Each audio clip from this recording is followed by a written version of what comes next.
자, 반갑습니다. 여러분 안녕하세요. 박프로입니다. 자, 오늘 아마 많은 분들이 걱정이 많을 거라고 생각이 들어요. 에코프로 BM이 오늘 20선을 또 이탈하면서 5%가량 또 하락이 나왔고요. 그리고 에코프로도 볼게요. 에코프로 같은 경우도 지금 현재 6%가량 또 하락이 나오면서 오늘 2차전지 전반적인 섹터가 다 약세를 보였습니다. 에코프로와 에코프로 BM뿐만 아니라 뭐 삼성 SDI도 마찬가지고 포스코퓨처럼도 마찬가지고 LNF도 마찬가지고 다 약세를 좀 보였는데, 일단 보시는 것처럼 오늘 시장이 하락했던 이유는 뭐 코스닥 지수도 현재 2.38%, 특히나 장중에는 3%대까지 빠지는 이런 급락이 나왔고요. 코스닥이 20선을 지지를 하지 못했고, 그리고 코스피도 마찬가지죠. 네, 코스피도 한번 급락이 나온 뒤에 반등을 하나 싶더니 또다시 한번 하락했습니다. 제가 일단 먼저 말씀드리고 싶은 건, 제가 며칠 전에 제 영상에서도 계속 말씀드렸던 것 같은데, 이런 식으로 한번 급락이 나오고 반등이 나오는 척하면서 뭔가 올라갈 것처럼 하다가 또 떨어지잖아. 그러니까 이 지수에 대한 바닥, 또 이 바닥에 대한 리테스트는 한 번쯤 더 올 거기 때문에 한 번 더 저점 이탈과 또 코스피도 20선이 깨지는 것도 우리가 생각하고 일단은 인지를 해야 된다. 그러니까 지금 에코프로와 에코프로 BM에 대한 뭐 악재가 있어서 하락했다, 2차 전지 섹터가 뭐 끝나서 하락했다, 절대 그렇게 생각하시면 안 되고요. 전반적인 글로벌 시장 자체가 이 반도체 그리고 AI 쪽의 광풍으로 우리나라 지수도 삼성과 SK 하이닉스가 이끌어 왔듯이 이 나스닥 지수도 마찬가지로 엔비디아나 구글, 뭐 메타, 그리고 뭐 여러 가지 또 대형 빅테크들이 이끌어왔단 말이죠. 그런데 어제 나스닥 지수를 반도체 지수를 보면은 2.39% 하락했고, 나스닥도 1.9%, 그리고 우리나라 시장이 오늘 반등이 나왔던 것 또한 미국 선물 시장이 반등이 나오는 시점부터 반등이 나왔어요. 그러니까 지금 이 글로벌 시장에 대한 시세에 우리나라 시장이 상당히 예민하게 반응하고 있습니다. 그 흐름이 오늘 에코프로를 매도로 이끌었고, 오늘 에코프로 같은 경우는 역시나 뭐 이렇게 지수가 빠지다 보니까 당연히 외인과 기관들의 매도가 계속되어 가고 있고요. 에코프로 BM을 좀 볼까요? 에코프로 BM 같은 경우도 지금 보시는 것처럼 에코프로 BM 같은 경우는 기관들이 좀 사긴 했는데, 뭐 그렇게 이게 완전히 뭐 거래량을 보세요. 거래량이 많이 줄었죠. 그러니까 이런 하락 단계에서 사람들의 관심도가 많이 떨어진 상태죠. 그러니까 다시 올라가겠지, 올라가겠지. 그러다가 아마 오늘 에코프로 비행 같은 경우는 볼게요. 개인들이 매도했죠. 에코프로랑 좀 다르죠. 그 이유가 뭘까요? 일반적으로 개인 투자자분들은, 여러분들 이런 20선이 이탈된다고 생각할 때 어떻게 생각하느냐? 바로 추세가 깨졌다라고 생각을 해요. 아, 이거는 끝났다. 이거 이차전지 또 떨어진다. 라고 생각을 많이 합니다. 그런데 2차 전지 또한 결국 시장이 움직이면 다시 또 움직일 거고, 그리고 중요한 거는 제가 계속 말씀을 드리는 거 뭐예요? 결국 이 지수 자체가 지금이야 변동성이 상당히 크고 앞으로도 며칠간은 더 그럴 거예요. 다음 주에도. 그런데 이게 어느 정도 안정화되거나 박스권을 유지하거나 여기서 살짝만 올라가는 모습들이 나와도 그때부터는 수급의 순환매가, 저는 2차 전지 쪽으로 무조건 돌아올 수밖에 없다라고 말씀을 드렸고, 또 2차 전지 또한 지금 AI 섹터에 포함되어서 전력이나 문제에 대한 부분들이 2차 전지가 지금 해법으로 좀 나오고 있죠. 특히나 반도체 기업들과도 협업을 좀 하면서 여러 가지로 뭐 ESS나 LFP, 뭐 양극재, 음극재, 전해질, 전해액, 많은 부분들이 주목을 좀 받고 있어요. 뭐 또 리튬에 대한 가격, 뭐 이런 것들도 마찬가지고. 그래서 추세는 분명 상승 추세로 올라올 건데, 이런 추세는 항상 이런 등락폭들이 나올 수밖에 없는 거고요.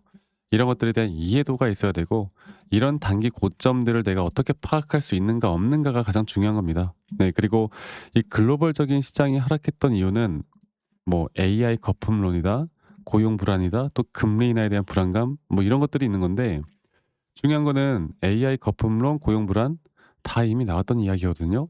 이것 때문에 시장이 하락했다고 절대 생각하시면 안 돼요.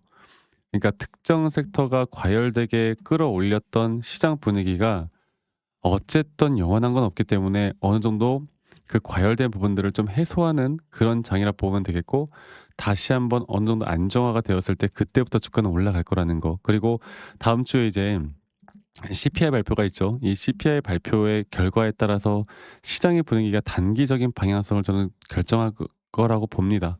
이런 것들도 우리가 좀 주목을 해야 될 부분이고 이런 것들을 포함해서 제가 또 강조하는 게 뭐예요? 결국에 기술적인 타점 위주로도 우리가 좀 봐야 된다라는 점들을 제가 계속 강조드리죠.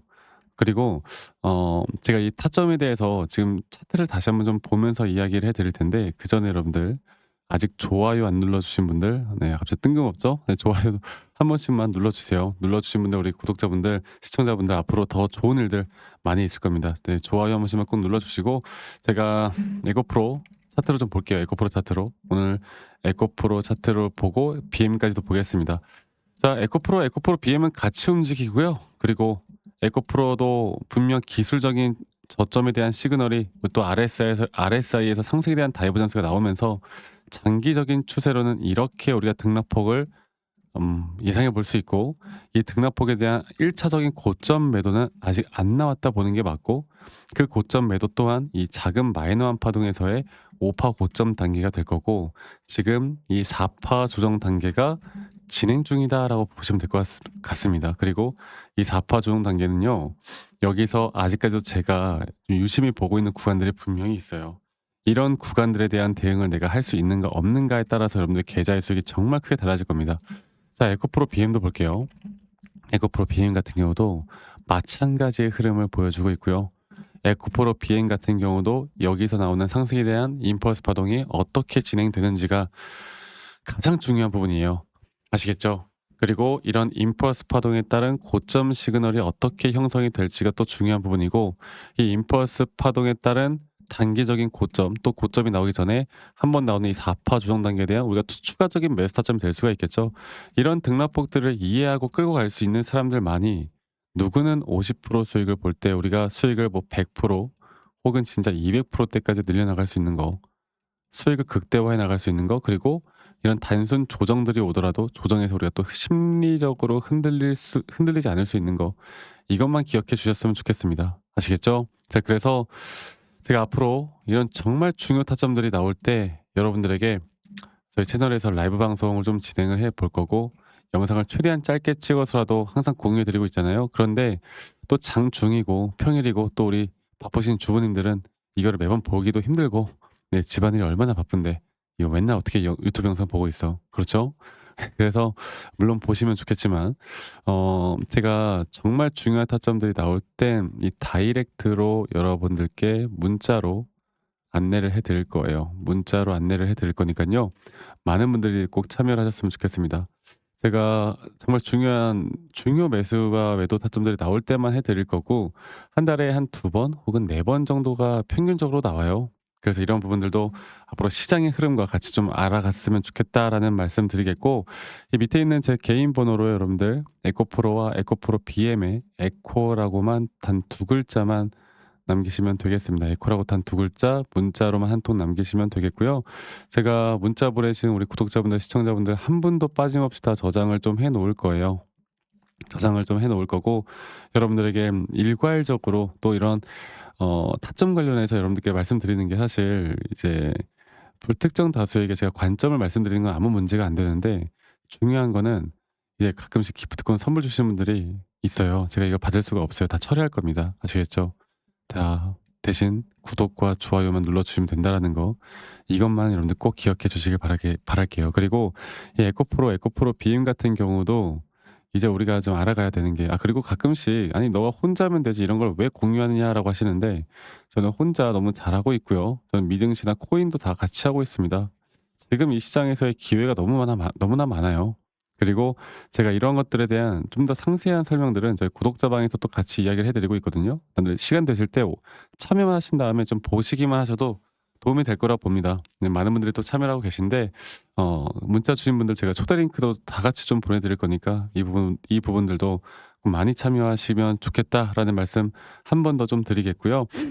제가 저희 구독자분들과 여러 가지를 이제 이야기해 드리면서 사실 지금 안 좋잖아요, 시장이. 그래도 보다 인생은 세용지마다 안 좋은 일이 있으면 좋은 일이 있고 또 좋은 일이 있으면 안 좋은 일이 있는 거 아니겠습니까?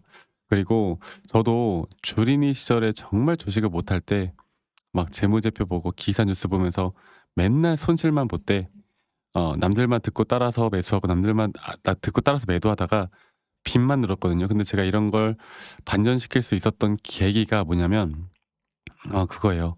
처음에 시장을 공부했던 거, 두 번째로 나만의 기준과 원칙을 잡아왔던 거, 이걸 깨닫고 나서 제가 돈을 벌기 시작했거든요.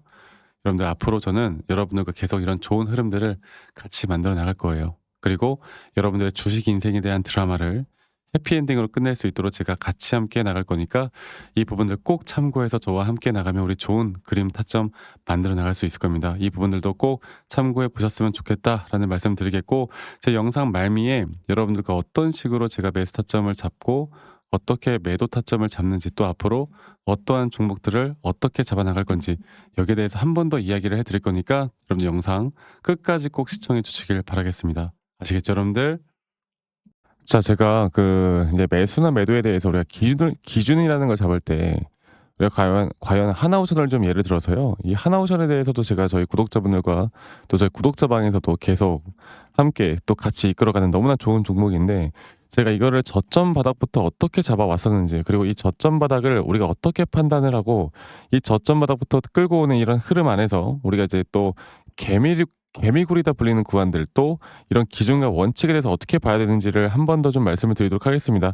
사실 제가 2024년도 10월 달에 나왔던 이 저점도 그렇고요. 2013년도 11월 달에 나왔던 여기가 중요했었는데, 여기서 주가가 반등이 나왔다가 한 번 더 주가를 떨어뜨리는, 특히나 이런 저점을 이탈하게 되면은 개인 투자자분들은 이런 저점 이탈 구간에서 다들 흔들릴 수밖에 없습니다. 자, 그런데 우리가 중요하게 봐야 되는 건 이런 저점 이탈이 어떤 타점에서는 분명 정말 마지막 매수에 대한 시그널일 수 있다, 이걸 알아야 되는데요. 이때도 마찬가지로 제가 저점이 이탈이 되는 주가의 가격의 하락이 계속 나오는 구간에 분명 주가에 대한 가격은 하락이 나왔지만 이런 RSI가 올라가는 상승에 대한 다이버전스가 걸리면서 이제 이 구간만큼, 2024년도 여기 구간만큼은 이제 우리가 무조건 끌고 가야 하는 구간이다. 그리고 상승에 대한 임펄스 파동으로, 상승에 대한 파동은 항상 이런 어떻게 보면 등락폭들이 계속 반복되는 거고, 이런 등락폭들에 대해서 우리가 단기 고점과 저점들을 잡아 나가는 게 중요한 건데요. 지금 하나오션 같은 경우도 분명 고점 뒤에 조정, 고점 뒤에 조정, 앞으로 이런 것들이 계속 반복되면서 흘러갈 겁니다. 자, 그리고 또 제가 이전에 이 휴림 로봇이라는 종목을 좀 보면서 말씀을 드렸었는데, 휴림 로봇 또한 이게 10월 23일이에요. 2024년도 10월 23일. 2024년도 10월 23일에도 주가가 횡보를 하다가 한 번 더 저점 이탈이 나오는 구간에서 볼게요. 주가의 가격은 하락했지만 이런 RSI 저점이 올라오는 상승에 대한 다이버전스가 나온 이후로 여기부터 어떻게 되어 가고 있습니까? 추세를 따라서 계속 등락폭은 정말 크게 나오지만 이 추세를 깨지 않는 선에서 주가는 급등이 나오죠. 우리가 이런 것들을 저점 매수를 내가 어떻게 해야 될까를 알아가는 게 정말 중요해요. 그리고 제가 이 휴림 로봇에 대해서 다시 한번 이야기를 드려보자면, 이게 조정 구간들이 계속 크게 나오잖아. 그러니까 조정 구간에 우리가 주가를 막 상승 구간으로 만들어 준다 하더라도 이런 구간에 대한 저점이, 확실한 매수에 대한 저점이 나온 뒤에 하나의 임펄스 파동, 또 조정, 이렇게 또 큰 하나의 임펄스 파동이 이렇게 있는데, 이 작은 파동 안에서도 고점과 조정, 고점과 조정, 이런 것들이 반복된단 말이죠. 그리고 이거를 아마 많은 분들이 이렇게 생각할 거예요. 자, 제가 예시를 들어서 여러분들께 좀 말씀을 드려보자면, 이런 저점 바닥이 나왔어. 지금 여기서부터 지금 볼게요. 자, 지금 여기서부터 만약에 예시를 들어서 이런 식으로 저점 이탈이 나왔어. 그래서 내가 이 시그널을 보고 매수를 했어. 그 다음에 다시 한번 상승은 임펄스 파동으로 이렇게 쭉쭉쭉 올라가 주고 있고, 이 임펄스 파동에 대한 단기 고점들, 그리고 또 임펄스 파동이 끝난 뒤에 단기 조정들, 또 그렇게 끝난 뒤에 또다시 올라가는 흐름들, 이런 것들이 당장 지금에야 뭐 올라가니까 당연히 그렇게 말을 할 수 있겠다 말을 하지만, 이런 것들이 분명 눈에 보이는 그런 실력들이 있어야 됩니다. 그리고 이런 조정 구간들이 어느 정도 고점 대비 저점이 이어봤을 때 어느 구간에서 다시 한번 높은 확률로 반등이 나올 자리가 나오는지, 또 이런 것들을 매일매일 좀 체크를 하면서 우리가 잡아 나갈 만한 종목들이 또 뭐가 있을지. 결론적으로는 지금 휴림 로봇 같은 경우는 이런 식의 흐름들이 계속 반복이 되면서 여러분들, 우리가 이렇게 잘 끌고 오고 있었고, 저는 휴림 로봇 또한 아직 5파 고점 단계가 안 나왔다 봐요. 근데 중요한 게 뭐다? 바로 우린 이제 이런 저점 바닥에서 나오는 종목들을 알아갈 필요가 있고, 제가 이런 확실한 저점 매수에 대한 부분들, 또 시장에 대한 흐름에 따라 앞으로 주목해 볼 만한 섹터들, 또 이런 종목들을 여러분들 우리 구독자분들과 같이 함께 찾아 나가고 있습니다. 그래서 제가 여러분들께 다시 한번 말씀드리겠지만 이런 종목들 또 이런 우리가 히든 종목이라고 할게요. 저희 구독자 방에도 많이 참여를 하시고 이런 히든 종목들에 대해서 좀 공유받고 싶다라고 하시는 분들 제가 정말 보고 있는 몇 가지 종목들을 같이 좀 공유를 해드릴 텐데 이런 히든 종목에 대해서 공유받고 싶다라고 하시는 분들은 밑에 있는 번호로 저에게 히든이라고만 저에게 문자 한 통 남기시면 되겠고 이러한 것들이 여러분들에게 앞으로 종목도 종목이겠지만 여러분들 스스로 타점을 잡아 나가고 이런 종목들이 앞으로 올라가는구나. 이렇게 매수를 하는 거구나. 이런 방법과 노하우들도 알게 될 수 있는 아주 좋은 기회일 겁니다. 여러분들 히든이라고 문자 남기시는 것도 잊지 마시고 많이 꼭 참여하시길 바라겠고요. 제가 앞으로 이런 좋은 내용들과 좋은 타점들 또 좋은 영상으로 항상 여러분들과 같이 함께 해 나갈 테니까 제 영상도 많이 시청해 주시고 구독, 좋아요도 한 번씩만 눌러주시고요. 제가 앞으로 여러분들과 계속 이런 좋은 흐름 만들면서 우리 수익 같이 한번 내보는 시간을 가져보도록 합시다. 아시겠죠, 여러분들?